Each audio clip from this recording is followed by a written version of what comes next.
Hello everybody, Reggie Time here, and today we have four hands from some Sky tables I played over the last few days, and I've picked out some hands where we are kind of in our, if you're familiar with Doug Polk's way of working, in our category 1 slash category 2 hands, like weak category 1, strong category 2 hands, out of position, which I know a lot of you guys find really tough. I find it really tough too, and kind of give my take on how I play these hands, and hopefully it'll give you guys something to think about when you're in similar positions. But before we get into the first hand, I would just very quickly like to direct you guys to my Facebook group, where I'm currently running a promotion on my mentoring and coaching just until the 10th of March, where you can buy 10 hours of my time for just £100. I'm trying to rebuild my coaching business. I let it slide slightly as I was trying to set up my home care business with my wife. That's all running itself now quite nicely, so I'm keen to get busy with the mentoring again. It's a very cheap price for two reasons. Number one, I want to get some guys in quickly and get cracking with it.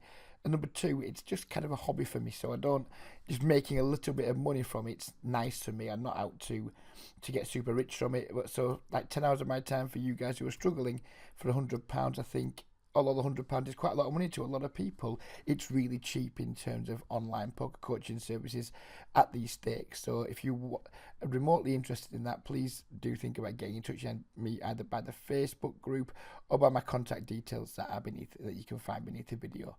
So there we go. It's a little bit of spam out the way. Hope you guys don't mind. And we'll get on with the first hand. We have King Queen offsuit under the gun. Stack sizes aren't going to be relevant in any of these pots, so I didn't bother. It's quite a ball ache putting hands into this replay, so I didn't bother adjusting stack sizes because they don't come into play really on any of the hands.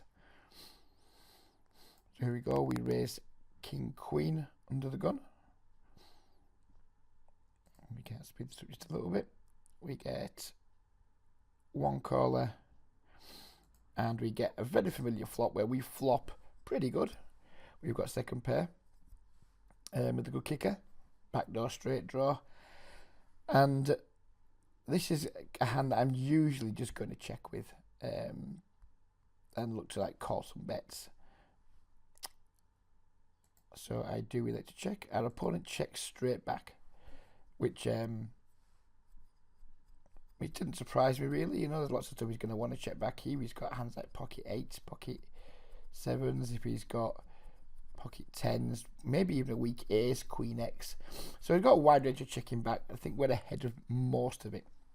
So when it comes to the turn, I think my hand goes from being a hand that I want to check into a hand that we can bet for thin value.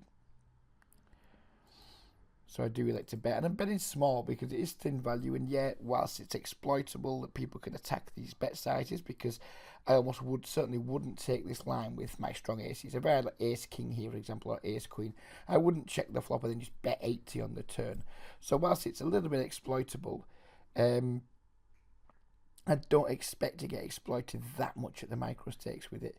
Certainly not by most players on Sky. There are some regulars that I wouldn't necessarily want to, that I wouldn't want knowing this is how I play these sorts of parts of my range. But at the same time, the whole point of the channel and these videos is to help you guys and kind of just have more confidence in these spots. So it wouldn't be very honest of me if I like showed lines that I didn't usually take just to whatever hoodwink regulars or whatever.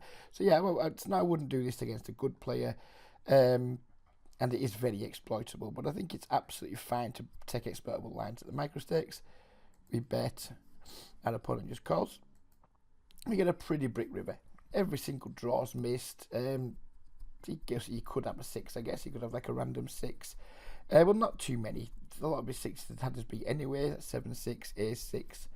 There's some sixes that we can beat, of course, 6-5, 8-6. But I don't expect them to call rivers. The six is kind of an inconsequential card, I think. So now we're left in the situation of what now on the river do we check to allow him to bluff miss flushes, which is a reasonable line. Do we check to allow him to maybe bluff with his king jacks, king tens, that type of thing, or do we bet kind of just to, it's like a full-on blocker bet, and blocker bets are exploitable. If good players find out you're blocking with these types of hands, they will absolutely destroy you. But again, in the micro stakes, I don't expect people to be paying enough attention to exploit this. If you're playing fast fold poker, I don't think enough regulars go back and review hands to like get a quick handle on your strategy. If you're playing against weak players on the soft side, they're not going to care. They're just going to call when they've got like weak hands. They're going to raise when they've got good hands. So even though in theory it's very exploitable, I just don't expect it to get exploited so much in these games that it's going to hurt us. Yeah, sure, some guys might pick up on it, but I don't think enough guys will pick up on it to make it not being a reasonable default strategy. So again, I bet really small on the river. If we look at what's bet size we chose, we bet like 120 into, I think it was 310. And this guy can just like raise any two almost and get me to fold here. But it's really hard to pull the trigger on that for lots of guys. Excuse me. And then he ended up just calling, and we won the hand. And he called me with pocket jacks, which is obviously a really good result for us, because if you think about what he does with pocket jacks, if we check, he just checks back probably most of the time, and we don't win any more money. So if we had a weakish ace here and we go check, bet, check, he can value bet his ace pretty confidently. We're probably going to call if he bets small enough, so we lose value when he checks. So we lose value by not betting, but we always end up paying off, or quite often end up paying off if he chooses a reasonable size. If we checked here and he like made a huge bet, we may have got away from our hand. But what you don't want to be doing in these spots is like always missing value from like their calling range that we beat, but always paying off their value range that we lose to. And sure, yeah, you can argue check calling gets us some value from his busted draws that can't call, but I think I prefer taking the aggressive line in spots like this. Well, not aggressive, but taking a positive line in spots like this. I think it's going to work out better long term than taking a check call line, where, as I said, a lot of times people are going to check back the worst hands and usually value bet the strong hands and maybe value bet some bluffs, but not all of them.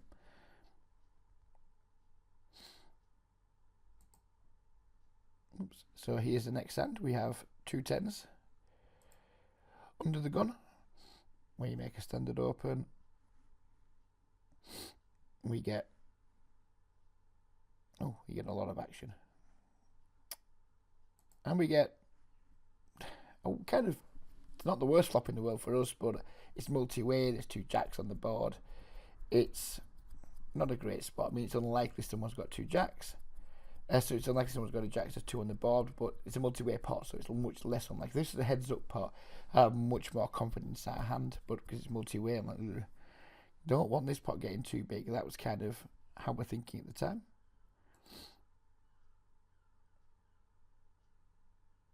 So we check.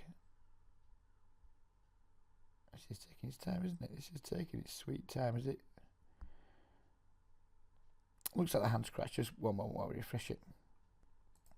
So apologies for that. This is a nice site for recreating these hands, but it is a bit glitchy. So anyway, the flop checked through. The turn came an offsuit deuce.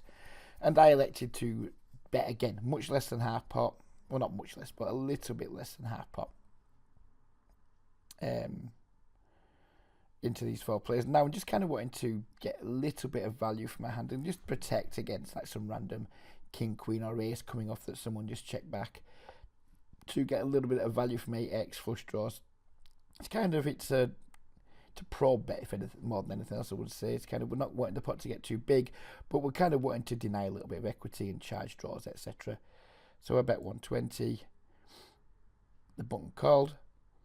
Big blind got out of the way, and then we got a brick on the river. And again, this is one of those spots where we could think about checking to allow him to bet his missed draws. His missed draws are going to contain some hearts. We've got a heart, so that's not ideal. And we also block the straight draws really hard.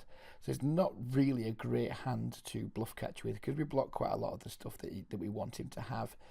And he's just going to, he's going to check back if he's got ace-8, pocket 9s, pocket 7s. He's going to check back a lot of stuff. Yeah, he might have some random king-queen nonsense and just bluffs. But all in all, I think it's a spot where I want to be betting, because check calling doesn't make me feel too happy. So it's kind of a hand where I want to bet. I'm not in love with the situation, but I want to bet because I think we can get some value. And sometimes we're going to get called and he's going to maybe have us beat somehow, who knows how.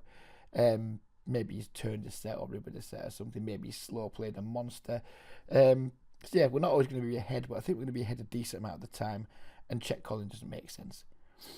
So I elected again to bet really quite small on the river because remember we're trying to focus on getting called by worse hands, 8x, pocket 9s, maybe pocket 7s, something like that. We want to give those hands opportunities to call. To be bet the 180. Sadly, he does not comply and he raises us to £7.20. And in this spot, it hasn't worked out for us. It just hasn't worked out. We have made a bet and we've either been bluffed or we've run into a slow played monster, I would imagine. And we just have to fold in these spots. But this is going to be much better than check calling. Had we checked here and he'd have bet, say, £3.50 or £4, we might have levelled ourselves into calling. So therefore, we missed value, like we talked about in the first time. We're going to miss value from some of the stuff that will call a bet that we have beat, but always pay off the stuff that's beating us. And as you said, because he can't have too many busted draws because of how hard we block them, it's much less likely he's going to have a busted draw in his range. So this is a spot where, yeah, we went for the block. It didn't work out. It's really frustrating when this happens, and it can often dissuade us from trying this line again. But I think in this occasion, folding was the correct play. And I did indeed make the fold. It's annoying, but I think we played the hand a nice way. I think it worked out badly for us, but that doesn't mean to say that our line wasn't a great line or wasn't a good line. So here we have the next hand. We have 2 aces under the gun. Usually a good starting point. We raise our standard 3x. We get 2 callers. And we get one of those flops that is pretty damn scary when you're under the gun with 2 aces. Because you kind of know that this pot might get quite big and we don't really know where our aces are. We could be ahead of lots of things. We could be crushed. It's a tough spot, but we just have to start by betting and just taking the line from there. I bet pretty big because it's a wet board. Tons of worse hands can call us. You want to charge draws, get value from worse made hands, etc. So we get a turn 7, which probably isn't the worst card in the deck for us. It removes like some combos of the sets of 7s, obviously. And there's not that much 7x you can have that calls a flop when you think about it. Maybe like 6-7 was already ahead, 7-10 was already ahead, so 7-8 and 7-9 have just improved. Probably doesn't have many other 7x's. I mean, we all see people playing random King 7 and stuff like that, but yeah, probably an okay card for us. And we can certainly continue betting for value from flush draws, from 10x, from straight draws, from just random overpairs like pocket jacks, pocket queens that didn't 3-bet. So we go ahead and I make another quite big bet. And he calls again. So now I'm starting to get a little bit kind of like, this pot's getting quite big and I only have 1 pair. Usually 1 pair, the bigger the pot gets, the less likely it is that 1 pair is going to be good. But because of the board texture, we can't really back off from the hand. He calls us, and then we get a not unreasonable river. It's not the scariest river in the deck. I mean, 8-9 was already there, so it shouldn't really change too much, apart from if he's got exactly pocket jacks. So at this point, I'm thinking, right, what do we do here? Do we check to induce bets from like miss flushes? Again, as we were talking earlier, the only straight draws he can really have like pair plus straight draws. So he's got a hand like 9, 10, 8, 10, 6, 8, 6, 9. There are some straight draws he can have, but not exactly tons of them. Flush draws he can certainly have because we don't block any of them. He can have them anyway, but us not having the ace of hearts is somewhat useful. But again, I think it's a spot where we just need to take control and bet, because a lot of the time if he's just got a 10 he's going to check back. He might give up with his flush draws because the pot's pretty big. He's going to have to find a big bet here to get to make his flush draw bluff work. In smaller pots, maybe people are willing to go for the bluff. In bigger pots, I find players just give up with some draws. If it's like a hand like King Queen of Hearts or something, I think he might just give up. He might have Queen Jack of Hearts and check back. And maybe try and value bet that. But overall, I think it's a better spot just to bet. And again, we're going to use a blocking bet size. It's pretty exploitable, because we would, if I had a hand like pocket tens, for example, I would never use this. Or if I had quads, or if I had any kind of like full house or trips, I almost certainly wouldn't use this hand. I also wouldn't use the sizing I'm about to use, but I elect to just bet really pretty small, with the intention of getting calls from 10x, with the intention of getting calls from, who knows, pocket queens maybe. Like 10-9 might not fall to this, so I probably won't fall to this. Sorry for all the Skype noises. I'll deal with that in a moment, hopefully. Yeah, it's a weird spot because we don't really get value from very much, but I'm not a big fan of checking and calling in this spot, because I think we just end up calling too many big bets when somehow we're beat. So I elected to bet £4.80. It says dollars, but these are all in pounds because of Sky hands. And he called, and I do believe he had 10 jack. So that was a nice pot for us. We managed to drag down quite a nice pot, and we controlled it the entire way.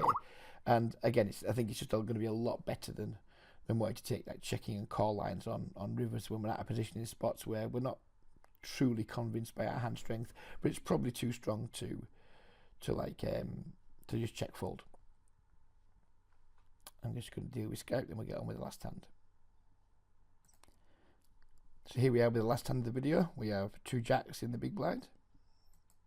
Seat 5 limps in, which is something you see quite frequently on Sky. Seat 7 isolates to 80.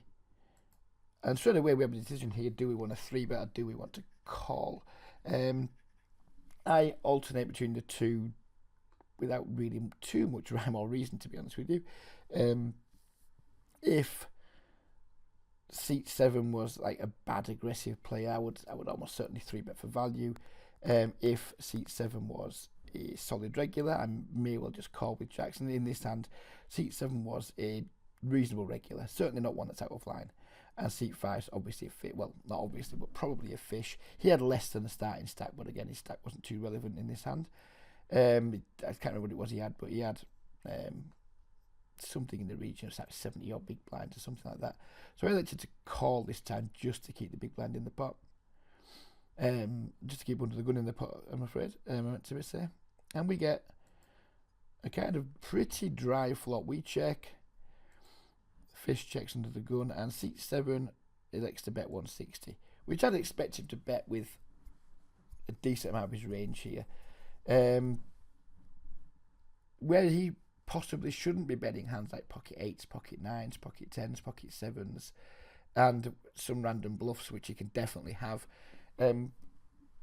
because it's like unlikely to get called by worse. At the same time, it's such a dry board, and seat 5's in the pot. I mean, I don't blame him for betting here. If he has like a made hand worse than a queen, I won't blame him for betting to try and get some value from seat 5, and we can certainly call with some worse hands too. So we're already in a not great spot with our jacks, with a regular c-bet, queen 4-4 in a multi-way pot, but our hand's certainly way too strong to fold right now. So we call, seat 5 gets out of the way, and then we get a pretty inconsequential turn, and it goes check check, which is kind of interesting because I was already just maybe thinking about check folding, possibly check calling if he didn't bet too big.